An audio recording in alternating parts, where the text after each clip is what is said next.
Gold, trusted gold buyers. మీరు తాకట్టు పెట్టిన బంగారాన్ని విడిపించి ఈ రోజు ఉన్న మార్కెట్ ధరకు కొనబడును.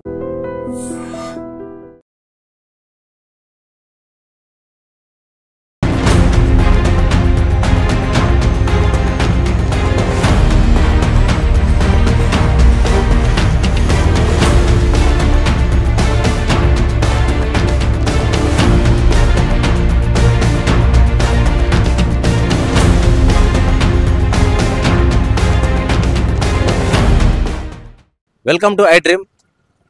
చాలా సంవత్సరాల నుంచి మనం ఏది కొనాలన్నా సరే కామన్ మ్యాన్ నుంచి బిజినెస్ మ్యాన్ వరకు కూడా ప్రతి వస్తువుని ఆన్లైన్కి ప్రిఫరెన్స్ ఇస్తున్నారు.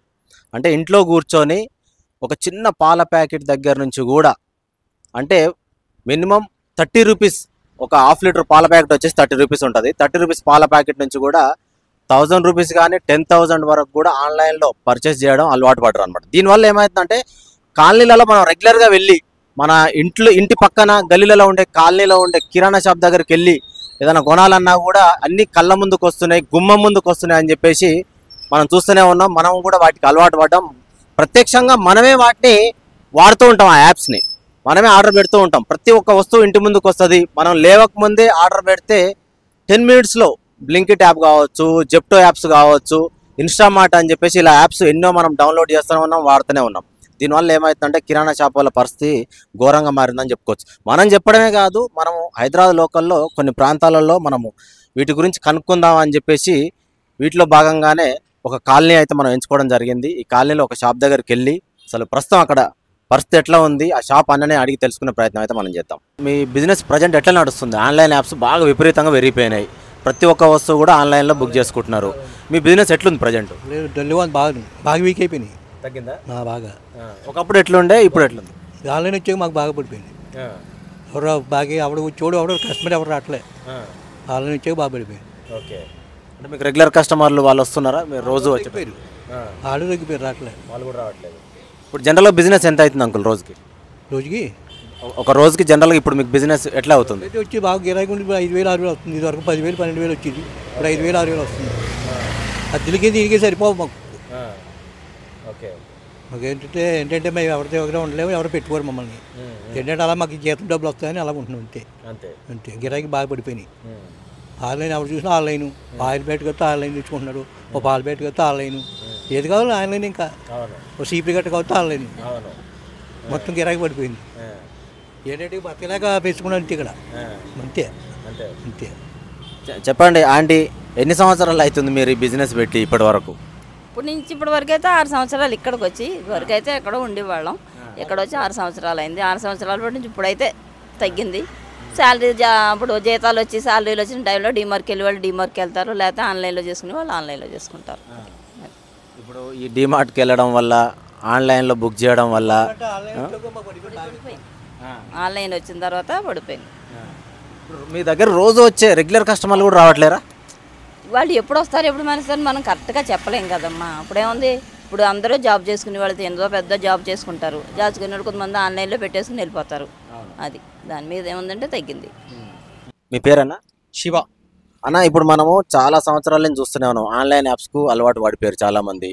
కాలనీలలో ఉండే రెగ్యులర్గా షాప్ల దగ్గరికి వెళ్ళేటోళ్ళు కూడా రాకుండా ఉంది పరిస్థితి. మీ దగ్గర ఎట్లుందన్న? ఇప్పుడు మీ షాప్ దగ్గర పరిస్థితి ఎట్లుంది? మాకు కూడా చాలా ఇబ్బంది ఉంది. ఈ సూపర్ మార్కెట్లో, పెద్ద పెద్ద మార్కెట్లో, డీమార్ట్ లాంటివి, స్టార్ మార్కెట్ లాంటివి ఇట్లా పడ్డాక చాలా ఇబ్బందులు అయిపోతున్నాయి.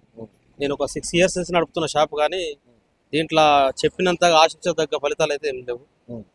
సో కస్టమర్లు ఎలా తయారయ్యారంటే సూపర్ మార్కెట్లకు పోయి అవసరం లేని సామాన్లు తెచ్చుకొని వేలు తగలబెట్టడానికి రెడీలో ఉన్నారు. కానీ నిత్యావసరాలు రెగ్యులర్గా దొరికే ఐటెంలు ఇక్కడ వచ్చి పక్కనున్న షాప్ ఓన్కి ఒక అవకాశం ఇవ్వాలన్న ఆలోచన మటుకు ఎవరికి లేదు. మొత్తం సూపర్ మార్కెట్లో వాడి, పెద్ద పెద్ద సూపర్ మార్కెట్ వాడి, చిన్న చిత్క షాపులు మొత్తం ఒక రాను తీసేసే స్థాయికి అదైపోయింది. మొత్తం లాస్లో నడుస్తున్నాయి బిజినెస్ అన్ని. చాలా మంది రోడ్డున పడే పరిస్థితులు ఎదురవుతున్నాయి. ఒకప్పుడు, ఇప్పుడు మీరు పెట్టి 6 ఇయర్స్ అంటారు కదా, అప్పుడు ఎట్లుండే అన్న? మీరు పెట్టిన కొత్తలో ఎలా ఉండే బిజినెస్? ఇప్పుడు కొంచెం పర్లేదు, ఇంత ఏం లేకుండే. ఇప్పుడు మరీ ఘోరంగా తయారైపోయింది. ప్రతి ఒక్కరు సూపర్ మార్కెట్ అంటే డీమార్ట్ అంటున్నారు. వచ్చి మరి చెప్తున్నారు డీమార్ట్కి నిన్న పోలేదు, అందుకే మీ దగ్గరకు వచ్చామని చెప్తున్నారు. డీమార్ట్ వల్ల చిన్న షాపుల వాళ్ళకు ప్రతి ఒక్క ఐటెం అందులో దొరుకుతుంది కాబట్టి అందరికి ఇబ్బంది అవుతుంది. ఇది ఎంత తొందరగా ప్రభుత్వాలు నిర్ణయాలు తీసుకొని ఇలాంటి సూపర్ మార్కెట్లకు ప్రోత్సహించకపోతే చిన్న బిజినెస్ చేసే వాళ్ళకు మంచి అవకాశాలు ఉంటాయి. ఎలాంటి చెడు వ్యసనాలకు బానిసలు కాకుండా, ఎలాంటి మత్తు పదార్థాలకు బానిసలు కాకుండా మంచి మార్గంలో నడవాలంటే చిన్న చిన్న బిజినెస్లు పెట్టుకొని బతకాలనుకునే వారికి అలాంటి సూపర్ మార్కెట్లను తీసేసి ఇలాంటి చిన్న పరిశ్రమలు పెట్టుకొని బతికే వారికి అవకాశాలు ఇవ్వాలని కోరుతున్నాను. ఇంకోటి ఏంటంటే అన్న, గతంలో మనం చూసుకున్నట్టయితే గవర్నమెంట్ ఎంప్లాయీస్ కావచ్చు, కొంతమంది బిజినెస్ మ్యాన్లు ఏం చేసేదంటే కాలనీలో ఉన్న కిరాణా షాప్ దగ్గర ఖాతా బుక్ అని ఒకటి పెడుతూ ఉండేది. మంత్లీ ఒకసారి శాలరీ వచ్చినప్పుడు వాళ్ళకు సమకూరినప్పుడు టోటల్ బిల్ పే చేసి మళ్ళీ కొత్త బుక్ పెడుతూ ఉండేది అనమాట. ఇప్పుడు ఎట్లుంది పరిస్థితి వాటి గురించి? ఇప్పుడు అలాంటి పరిస్థితి లేదు. ఎవరికైనా నమ్మకంతో ఇచ్చినా కూడా మన దగ్గర ఎకనామం పెట్టి వేరే కాడ తెచ్చుకుంటారు తప్పితే ఇంకోట్లేదు. వాళ్ళు ప్రతి ఒక్కరు కూడా సూపర్ మార్కెట్కి అలవాటు అయిపోయారు. డిమార్ట్కి అలవాటు పోయినాక పరిస్థితి ఘోరంగా. ఇప్పుడు డిమార్ట్ వల్ల కూడా ఇబ్బంది అవుతుంది. కొన్ని సూపర్ మార్కెట్ల వల్ల కూడా చిన్న చిన్న షాపులనే మొత్తం డీలా పడిపోయినాయి అంటున్నారు కదన్న. ఆన్లైన్ యాప్స్ గురించి ఎట్లుందని? ఇప్పుడు పాల ప్యాకెట్తో సహా గుమ్మం ముందుకు వస్తుంది, ఇంటి ముందర పాల ప్యాకెట్ పెట్టిపోతారు 10 minutesలో. ఈ ఎఫెక్ట్ మీ షాప్ల మీద ఎట్లుంది? మినిమం 100 రూపాయలు పర్చేస్ చేసినా కూడా ఇంటి ముందుకు వచ్చే పరిస్థితులు ఏర్పడ్డాయి యాప్లల్లో. ఆన్లైన్ వల్ల మరీ ఘోరంగా ఉంది. ఆన్లైన్లో వచ్చి ఇంకా బాగా అయిపోతుంది. ఆన్లైన్ల మీద కూడా కొంచెం నిఘా పెడితే బాగుంటుందని ఆలోచన. ఇప్పుడు ప్రజెంట్ రోజు ఎంత అవుతుందన్న మీ బిజినెస్? యావరేజ్గా ఎంత అవుతుంది? 6,000 to 7,000 అవుతుంది. ఒకప్పుడు ఎట్లుండే? ఇంత ముందుకు బాగుండే. ఫస్ట్లో స్టార్టింగ్లో పెట్టినప్పుడు నాకు 12,000 వరకు అవుతుండే డైలీ కౌంటర్. ఇప్పుడు మరీ ఘోరంగా 6-7 వేలకే తయారైంది. తీసేసే పరిస్థితి కూడా వచ్చే పరిస్థితి ఉంది. రెగ్యులర్ కస్టమర్లు ఉంటారు ఖచ్చితంగా. ప్రతి కాలనీలో ఒక కిరాణా షాప్కు రెగ్యులర్ కస్టమర్లు ఉంటారు. వాళ్ళు వస్తున్నారా? అందులో తగ్గిపోయారా వచ్చే వాళ్ళు కూడా?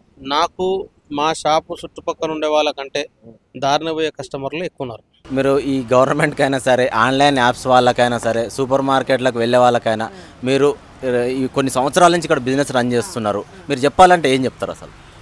మీరు డెలివరీ చెయ్యండి, డెలివరీ ఛార్జ్ తీసుకోండి, మార్కెట్ రేట్లు ఎంట్లోనే అట్లా ఇవ్వండి. దానికంటే తగ్గించి అమ్ముకుంటుంటే మీరు డెలివరీ ఛార్జ్ అయినా వాళ్ళు ఇస్తారు. వాళ్ళకి తెలియట్లేదు మీకు బిజినెస్ కావాలి. వీళ్ళకి కూడా యాప్లు ఎందుకు పెట్టుకుంటున్నారో ఏంటో, వాళ్ళకి ఎప్పుడు లోన్లు వస్తాయో దేనికి ఎప్పుడైతే వస్తారో ఎవరికి తెలియదు. వీళ్ళకి ఏంది, కస్టమర్లకి నాకు తక్కువ వచ్చిందా ఇంటికి వచ్చిందా చూస్తున్నారు అంతేగాని ఆ క్వాలిటీ ఏంటి అదేం చూడరు. మా దగ్గర అయితే పావు కిలో పప్పు చూసి ఇంట్లో నల్లగా ఉంది, అందులో ఎర్రగా ఉంది అని అడుగుతారు. అదైతే ప్యాకింగ్ తెచ్చేస్తే తీసేసుకుంటారు, అయిపోద్ది అంతే. ఇంకా దానివల్ల మాకు ఎఫెక్టేనండి.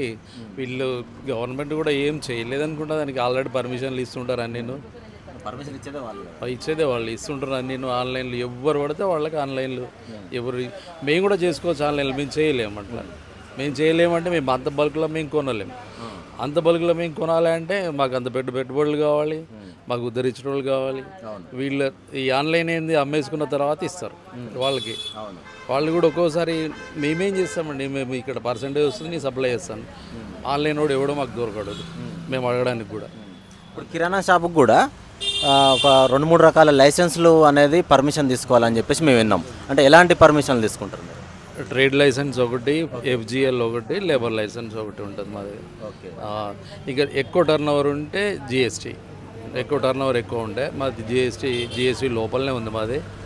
ఇంతకుముందు ఉండేదేమో కానీ ఇప్పుడు అయితే GST కట్టాలి. ఉన్న షాపులే తీసేయడం పరిస్థితి. అది తీసేసే లేక బిజినెస్ లేక ఈ ఉన్న బిజినెస్ మాకు వర్కౌట్ కాదు.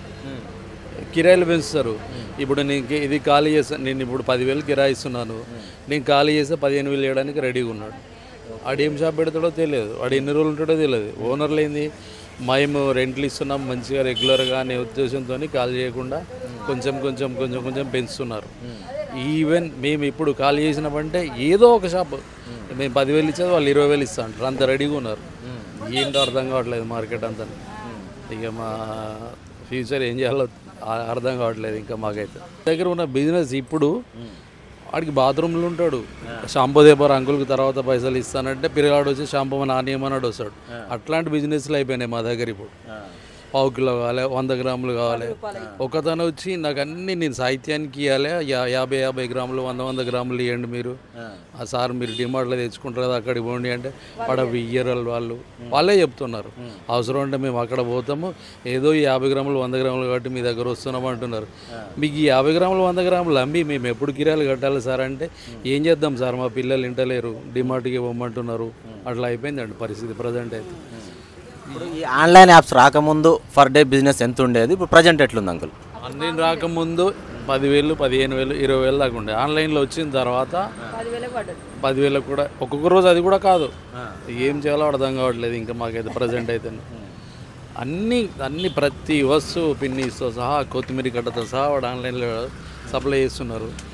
రేట్లు డిఫరెంట్గా ఉన్నాయి. మాకు డిస్ట్రిబ్యూటర్ ఇచ్చే రేటు వాడు ఇస్తున్నాడు. ఏంటి డిఫరెంట్ ఏంటి అంటే వాడు ఒకసారి తీసుకున్న స్టాక్ ఎప్పుడు ఇస్తాడో డబ్బులు మాకు తెలియదు. ఒక సేల్స్మెన్ అడిగితే వాళ్ళు ఎక్కడన్నా పెండింగ్లు ఉంటాయి, కోట్లు వాళ్ళ పెండింగ్లు ఉంటాయి, కంపెనీ వాళ్ళు వాళ్ళకే డైరెక్ట్ ఇస్తున్నారు.